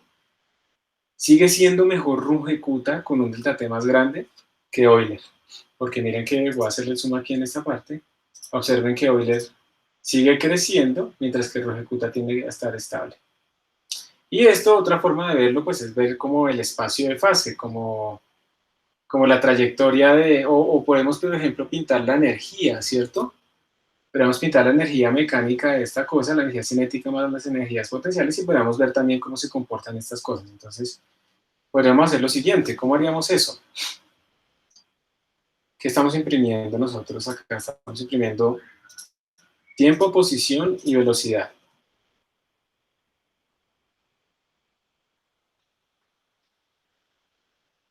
Entonces, como la energía es constante y la energía es un medio de m por v al cuadrado más un medio de k por x al cuadrado, y eso tiene que ser constante, eso quiere decir que se nos deben formar como elipses en el espacio. Si yo graficara x contra la velocidad, o la velocidad contra x, deberían formarse elipses. Miremos si se forman elipses. Eso implica eso lo que quiere decir es que vamos a pintar, pero no las cosas en función del tiempo, sino que vamos a pintar, para agrandar esta consola, espero que algo dañe. Vamos a pintar la velocidad en función de la posición. O sea, vamos a decirle que utilice la columna 2 con la columna 3. Recordemos que la columna 1 es el tiempo, la 2, aquí se cuenta desde 1. La 2 es la posición y 3 es la velocidad. Vamos a hacerlo para todos. Using 2, 3. Aquí using 2, 3. Voy a autoescalar. Entonces miren aquí, esta es otra forma de ver la misma dinámica, o sea, el tiempo se volvió implícito. Entonces miren que cuando tenemos Euler con un delta t grande, lo que esto nos está mostrando es que él va como ganando energía, va ganando energía, va ganando energía, o sea, no conserva la energía. Entonces esto está mal, ¿sí o no? Mientras que si yo hago un zoom aquí, observen que Euler con un delta t más chiquito vuelve a hacer lo mismo. Aquí es bastante claro, ¿sí ven cómo está aumentando la amplitud? Arrancamos siempre todos desde el mismo punto inicial, que es por aquí, y miren que el azul va creciendo, va creciendo, va creciendo. En cambio, observen el verde es longecuta, entonces voy a hacer un zoom aquí en esta zona. Miren cómo Euler va siempre, cada vez que se hace un ciclo, va siempre ganando más o menos en la misma proporción energía, y observen en cambio que longecuta pasa casi sobre el mismo, ¿cierto?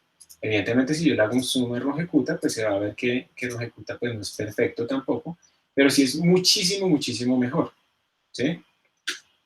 Entonces, por esas razones que se utiliza Euler, y digamos de esta manera ustedes pueden ver de otras formas la dinámica de su sistema para ver si sus algoritmos están funcionando o no. Entonces, esto es para que vean también que es importante calibrar con sistemas donde uno conozca la solución. Porque si uno no hace eso, si no utiliza sistemas donde conozca la solución, pues uno no observa estos fenómenos y no se da cuenta que RugEcuta es mejor, pero ¿por qué? ¿Sí? Y otra cosa que podemos hacer es graficar la diferencia entre lo que estoy obteniendo y la solución teórica.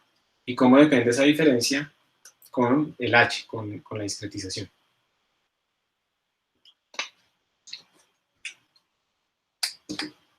¿Alguna pregunta? ¿Alguna duda acá?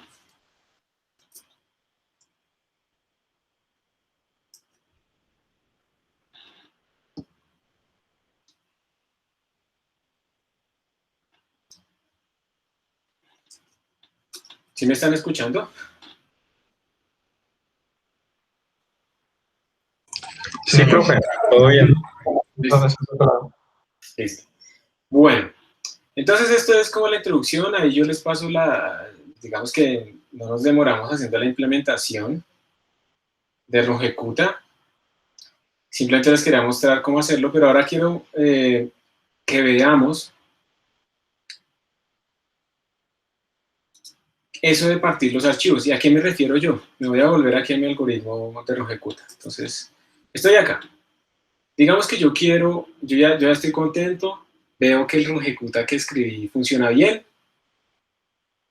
y ahora quiero resolver otra ecuación diferencial. En este código, si yo quiero resolver otra ecuación diferencial, ¿cuál función es la que debería cambiar?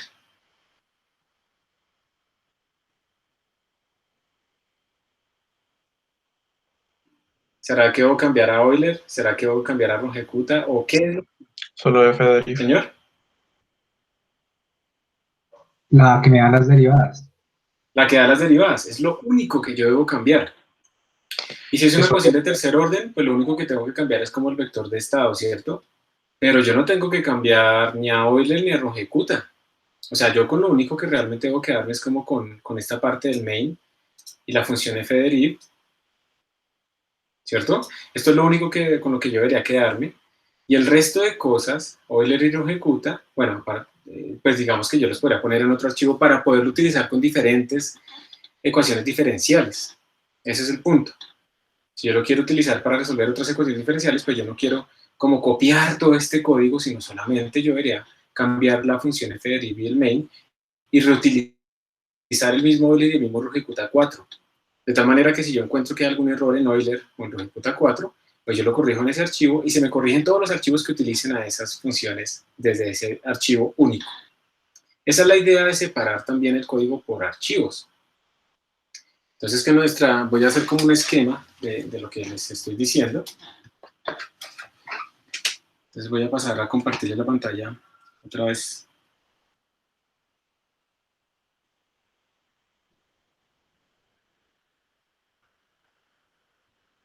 Acá.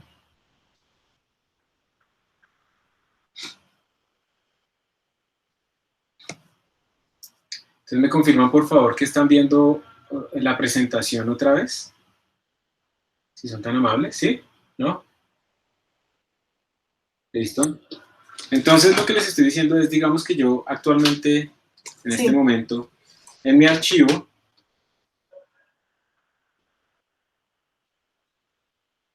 tengo pues mi gran archivo, que tiene la función main, que además tiene a Euler, a RK4, y también tiene la función f de deriv. Si yo quiero resolver varias ecuaciones diferenciales y de pronto imprimir de una forma diferente en otro archivo y cosas así, no tiene sentido que yo esté copiando esto a un nuevo archivo porque me estoy llevando el código de RK4, de pronto ya encuentro un error y me tocaría corregirlo en dos archivos diferentes. Entonces lo que les estoy diciendo es que sería útil partir esto en un archivo o un par de archivos como encabezados que tengan relación con Euler solamente y con RK4. Eso es como el código común. Puede ser un punto H, puede ser un punto CPP. ¿Sí? O sea, estamos empezándonos a inventar headers para después meterlos con includes. Entonces, cuando yo tenga ese código allá solito, yo ya puedo crear un archivo que tenga, lo voy a hacer más grande.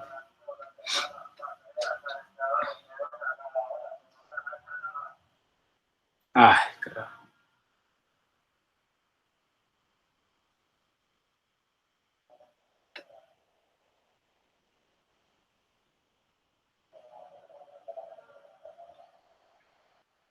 Listo. Entonces yo puedo ya ahora, viéndolo separados en un archivo allá solito, yo ya podría, por ejemplo, crear un archivo acá que haga un include de este archivo que lo vamos a llamar como algoritmos o no sé, algoritmos de ODE o lo que sea. Que haga un include de este archivo, o sea, que lo meta al encabezado y después que tenga simplemente una redefinición de f derivada y de la función main. Entonces ahí podemos resolver una ecuación diferencial, imprimir de la forma que queramos y podemos tener otro archivo que de nuevo haga un include, ¿sí? Que incluya nuestro archivo de solución, que tenga su otra función de derivada y que tenga su propia función main imprimida de otra manera, o sea, no tiene por qué ser igual. Entonces miren que estamos reutilizando el mismo código, ¿sí? De Euler y de RK4 lo estamos utilizando en diferentes archivos y entonces con eso estamos separando de forma lógica las funcionalidades de nuestro sistema. Es una forma muy útil de organizarlo. Entonces, esto es lo que les quiero mostrar cómo hacer, pero pues aquí viene un problema. Si ustedes van y miran el código fuente de nuestro programa, nosotros le habíamos dicho, por ejemplo, a RK4 que él iba a recibir una cosa que era como la función de derivada, ¿cierto? Entonces era un puntero, un function pointer, y que además iba a recibir un estado, un state t, y que después recibía como unos doubles y unas cosas ahí. Entonces, ¿por qué esto es un problema? Porque él cómo va a saber quién es FPTR, cómo va a saber quién es state t. Nosotros en nuestro archivo original lo habíamos escrito como aquí en una partecita, ¿cierto? Using FPTR, no sé qué cosa lo hemos escrito ahí, pero cuando lo partamos, vamos a tener el problema de en dónde ponemos eso porque las funciones Euler y RK4 no saben qué son esas cosas. Entonces, nos tocaría como hacerlo acá, hacerlo acá, hacerlo acá, o sea que lo estaremos duplicando y entonces otra vez nos estamos metiendo en un problema. La forma de resolver esto es que lo que uno debe buscar es que las funciones que uno escriba, independientes si están en el mismo archivo o en archivos diferentes, sean funciones que no dependan de nadie más. Entonces, una manera en que yo le puedo decir, yo no sé esto qué es, simplemente, pues mírelo en tiempo de compilación y escríbase, es convertir esto en un template. Pues digamos, como lo convierto en un template, entonces esto lo vuelvo en algo genérico, esto lo vuelvo algo genérico, y cada vez que yo compile, pues él dependiendo de lo que, como yo llame a mis algoritmos, el compilador va a generar las funciones apropiadas para mí. Entonces ya no necesito duplicar estas cosas, bueno, perdón, esto, ya no necesito duplicarlos, y si digamos, por alguna razón, esto ya no necesito duplicarlos, si por alguna razón yo necesito aquí que acá no sé, el state type sea un array, pero en mi otro archivo sea un vector, me va a funcionar, porque cuando yo compile este archivo, mi compilador va a coger esta template y la va a convertir en algo que, sí, que utilice vectors. Pero cuando yo compile este otro archivo, este de acá, pues mi compilador va a coger esta template y la va a hacer que funcione con el array que yo utilice aquí. Entonces, lo que tenemos que hacer no es solamente pasar nuestras funciones a un archivo único, sino además volverlas genéricas, ¿sí? Que utilicen templates para que yo la pueda utilizar con diferentes cosas y sea como más práctica de utilizar. Después de haber pensado en esto y en la motivación, entonces la motivación es no duplicar código y poder utilizar el mismo código en diferentes escenarios, pero que además tenemos que volverlo genérico para que no dependa del detalle de la implementación. Pues entonces ahora sí, por favor, pasemos a mirar el código que está ahí en versión 1, que ya está generalizado, ya está separado. Entonces voy a compartir en mi pantalla del programa. Entonces, ¿qué es eso?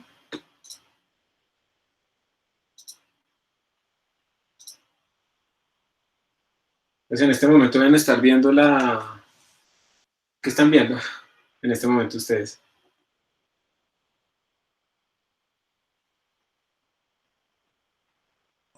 El código de la versión 0. Listo, la máquina virtual, perfecto. Entonces, perdón, esto aquí. ¿Qué hice? Entonces, voy a cerrarlo. Y lo que les quiero mostrar es, antes, primero la estructura en el disco. Entonces miren que ahora yo creo un directorio llamado include. Y en include creé un archivo llamado integration.h. Entonces, ¿qué es eso? Vamos a abrirlo. En include, integration.h.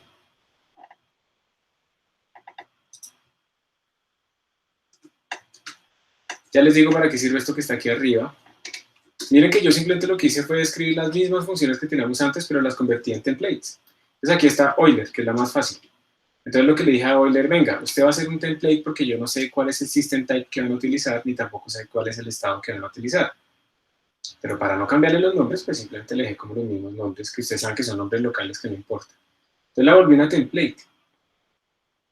Las templates toca implementarlas dentro de los encabezados. Y bueno, no me voy a meter en eso más, toca ponerle aquí todo, la implementación y la definición. Y estas cosas que yo le puse aquí, este if, ndf, define, no sé qué cosas, son simplemente para no incluir varias veces el mismo archivo. En general no vamos a tener ese problema, pero puede pasar. Entonces básicamente lo que esto hace es como todo el código que esté entre este define y este otro en div, todo este código va a quedar como marcado con esta etiqueta que yo le puse aquí, integration.h. Entonces, si yo incluyo este archivo 2 veces, no voy a tener problemas, porque pues con esta etiqueta, digamos, el compilador se va a encargar de no incluirlo 2 veces. Bueno, en todo caso, la función Euler se volvió una template, y miren que el código es el mismo. Entonces, si yo le mando que data es un vector, pues él va a funcionar si el vector incluye data.size y se puede utilizar así. Si yo le digo que el data es un array, va a funcionar si estas funciones existen para ese tipo de datos. Entonces se vuelve muy genérico. Y lo mismo hice para RK4. Entonces la volví una función plantilla, también un template, para que sea genérico tanto en la derivada como en el estado. Y todo el código es lo mismo. O sea, esto no cambia. ¿Sí? Y al final incluso me inventé una nueva función que la llamé integrate. Y esa función integrate lo que recibe es el sistema que yo quiero derivar, o sea, las derivadas, el vector de estado, un tiempo mínimo, un tiempo máximo y el delta t. O sea, esta función es la que va a hacer la integración completamente por nosotros. Entonces, pues calcula el número de pasos, hace el bucle, va calculando el tiempo. O sea, el for que teníamos allá metidos en la función main está metido aquí. Hace la impresión, eso se puede también cambiar, y utiliza, por ejemplo, RK4. Todo esto lo podemos volver genérico para que seleccione automáticamente el que uno quiera, pero por ahora lo dejé así para que se vea fácilmente. Entonces miren que esta nueva función que yo escribí aquí me va a simplificar aún más la función main. Entonces ahora sí voy a abrir, bueno, lo voy a abrir aquí mismo, el archivo RK4 versión 1. Y quiero que lo vean cómo quedó de sencillo. Miren que en el archivo RK4 versión 1 pues yo tengo pues los mismos parámetros genéricos, defino mi vector de estado, defino mi función de derivadas, ¿listo? Defino mi función de derivadas simplemente pues va a calcular las derivadas igualito que como teníamos antes. Y en la función main, mire lo sencillo que quedó ahora todo, y esta es la idea, de que uno tenga una función main sencilla que utilice otras funciones. Declaro mi estado, pongo las condiciones iniciales y simplemente llamo a la función integrate. Y él cómo sabe que cuál es la función integrate, porque miren que yo aquí arriba incluí integration. Y al yo hacer esto, pues todo va a funcionar bastante bien. Entonces, bueno, más o menos bastante bien. Vamos a ver qué pasa si yo trato de compilar esta cosa. G++, RK4, versión 1. Miren que me va a decir que no encuentra integration. ¿Alguien se le ocurre cuál podría ser el error? ¿Cómo arreglar esto? Si yo hago ls, él no encuentra integration. Miren que cuando yo le pongo comillas, yo le estoy diciendo que no lo busque por allá en el sistema operativo en la ruta estándar, sino que lo busque en donde yo estoy, le estoy dando como la ruta. Ustedes ven aquí que integration.h esté en este nivel, o en dónde era que estaba, yo no lo veo.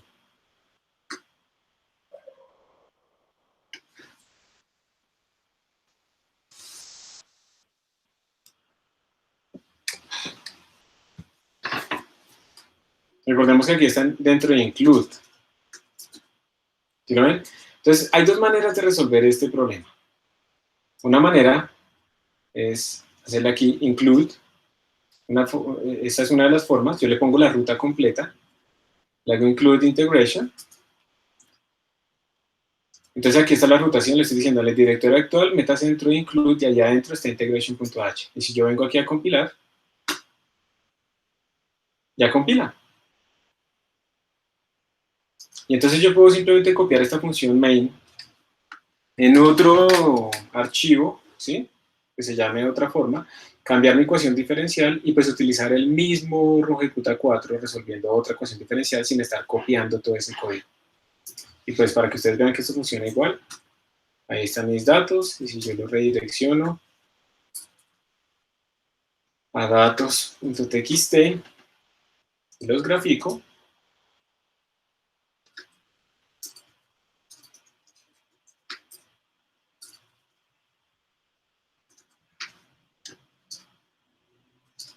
con líneas nomás. Aquí están en función del tiempo y el espacio de fase. Ahí está. El espacio de fase nos da exactamente igual que teníamos antes. Pero ¿cuál es la ventaja? Que nuestro código quedó completamente organizado. Y yo lo puedo reutilizar en diferentes ecuaciones diferenciales, en diferentes archivos main. Yo puedo crear otro archivo main con otra ecuación diferencial y resolver el sistema utilizando esas mismas funciones genéricas de uno ejecuta. Entonces, para eso es que sirve muchas veces separar nuestros archivos de implementación, como las librerías genéricas, en diferentes módulos, ¿sí? Esa es como la idea de la separación de archivos, y entonces la idea es que a ustedes les queden como funciones muy sencillas, o sea, observen este archivo, es muy claro lo que hace. Simplemente definimos las derivadas y llamamos a una función de integración que está por allá metida dentro de este directorio. Hay otra cosita que les puedo decir. Yo de pronto podría dejarlo esto de esta manera, así. De nuevo, si trato de compilarlo, me va a generar problemas. Yo le puedo decir al compilador que busque en ciertos directorios. Entonces yo le puedo decir que para los includes, utilizo esta "-i" mayúscula, le digo, por favor, busque dentro de este directorio que está acá. Si usted no lo encuentra, busque ahí. Y él buscó, ahí sí lo encontró, y entonces ya compiló. Esta banderita es muy importante, esta "-i", porque la vamos a utilizar en este último ejemplo que les quiero mostrar ahora, ya de una librería muy, muy, muy poderosa y muy completa para resolver esos sistemas, que se llama ODEINT. Voy a abrir aquí el navegador.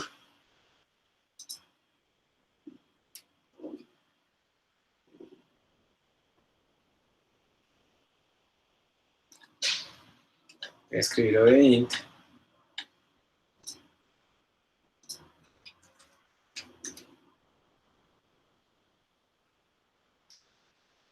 Este es el de, así se llama también el de Python, SciPy. Aquí está, ODEINT.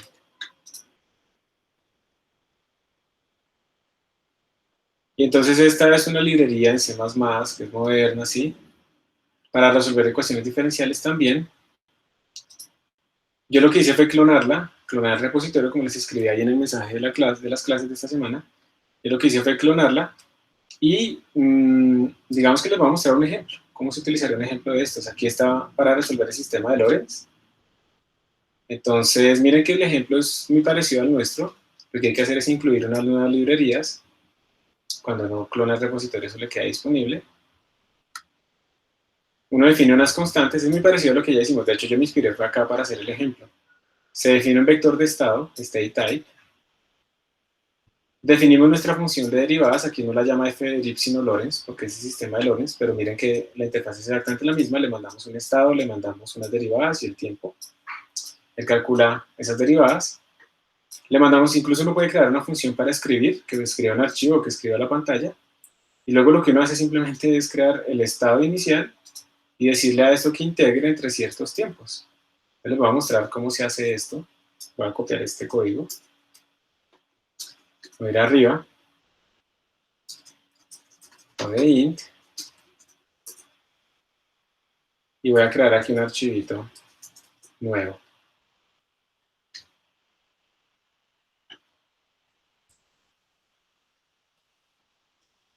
Se llame example.cpp. Entonces, lo copio. Yo esto lo veo re oscuro, yo no sé cómo pueden ver eso. Bueno. Yo no voy a utilizar boost array, voy a utilizar vector o array incluso, para que vean que eso sirve para cualquier tipo de contenedor. Voy a utilizar std array. No voy a hacer esto es una mala idea. Esto lo voy a comentar, para que no se me olvide cómo es. Aquí están los parámetros. Voy a decirle que el vector de estado va a ser un array que guarda 2 y tiene tamaño 3. Listo. Esto no cambia. Esto no cambia. Y aquí lo único que hay que hacer es, voy a escribirlo así explícitamente, boost, numeric, o de int, integrate. Ya queda claro de dónde sale esa función.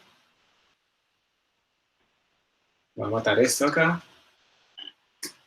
Y ya. Es muy parecido a lo que nosotros hicimos antes, ¿cierto? Bueno, le falta un std ahí en el cout, en la impresión. Ah, sí, señor. Muchas gracias. Acá. Y en el endline. Muchas gracias. Y acá también. Listo. No tenemos que hacer nada más. Se parece muchísimo a lo que hicimos nosotros ahorita en nuestra interfaz. Vamos a ver cómo se compilaría esto. Entonces, de más. Si yo lo compilo, esto no me va a compilar, porque él no va a encontrar esta librería. Vamos a ver, me va a botar aquí un error, supongo. A menos que yo haya hecho algo que ya no me acuerdo y lo haya arreglado, pero no, yo estoy buscando que me bote un error. Hice algo mal. O sea, me funcionó, no quería que funcionara. Digamos que en algún momento puede ser que haya un problema y él no encuentre esto. Entonces lo que yo tengo que hacer es de nuevo, como les dije antes, decirle la trayectoria de dónde puede encontrar la librería. Entonces yo tendría que hacerle esto, menos i, yo lo puse por allá en repos, y creo que allá está en int, y creo que allá tiene un include, boost, numeric, no sé qué, sí. Entonces yo le estoy especificando a mi compilador que busque esas librerías allá. No sé por qué me funciona, yo no quería que funcionara. Algo hice para que eso funcione. Pero en caso, a ustedes seguramente no les va a funcionar, si van a ver el video van a hacer lo mismo. Entonces le tienen que especificar la ruta. Ahí compila, esto corre, me imprimió toda la pantalla, voy a mandar a datos.txt y voy a graficar datos.txt y quiero ver la misma figura que ellos tienen ahí. Entonces están graficando, a ver, si botan tiempo X, Y, Z. Están graficando Z en función de X, que sería la columna, esta es la 1, 2, 3, 4, sería la 2 en función de la 4, la 2 y la 4. Pues using 2 y 4. Qué cosa. Le hago esto y ahí está. Lo voy a pintar con líneas y puntos. Y ahí está nuestro resultado. ¿Sí? Entonces, esta librería es mucho más avanzada de lo que nosotros hemos hecho. De hecho, el algoritmo por defecto que se utiliza en esta librería es un adaptativo, entonces da mucho mejor que lo que nosotros hemos hecho. Es un Dorman Prince, creo, de orden 5. Y pues tiene, ya digamos que ustedes tendrían que ir a mirar las soluciones. Puede servir incluso para sistemas que son stiff, son sistemas donde ustedes, digamos, le pegan como un patadón de repente a su sistema y entonces eso no puede resolverse fácilmente con este tipo de métodos, pero uno le puede decir qué métodos utilizar, hay que mirar la documentación, tiene métodos simplécticos, tiene un montón de cosas por ahí metidas y es muy fácil de utilizar. Simplemente definir nuestras derivadas, definir cómo queremos que escriba la información y llamar a la función integrate de esa librería y listo. Entonces, esto es la función de int que se parece mucho a la que hemos hecho. Y vean ustedes que es muy importante, entonces, si uno quiere utilizar una librería o crear una librería, poder separar los archivos y las cosas que uno necesita. Ojo, porque yo les había hablado a ustedes de separar en .h y .cpp, eso se hace cuando uno tiene funciones normales, pero como yo tenía templates, no podía hacer eso fácilmente. Entonces, por eso fue que puse todo dentro del .h. Lo normal es poner las declaraciones de las funciones en el .h y las implementaciones, o sea, todo esto, en los .cpps. Eso es lo normal. Y compilar todos los cpps unidos, o utilizar un makefile. Bueno, listo, chicos, con esto terminamos la clase. Les voy a mandar un taller para la próxima clase porque van a hacer, creo que van a hacer van a hacer un taller de capacitación en un clúster donde estamos haciendo unas simulaciones actualmente y nos toca obligatoriamente ver eso. Entonces probablemente no pueda estar en la clase de nosotros. Entonces les voy a dejar un taller relacionado con esto para que desarrollen ustedes por fuera de la clase y durante ese tiempo de la clase. Yo les enviaré eso en la tarde de hoy. Espero. Hasta pronto, que estén muy bien. Gracias, profe. Gracias. Adiós, profe. Éxitos. Muchas gracias, profe. Gracias. Con gusto.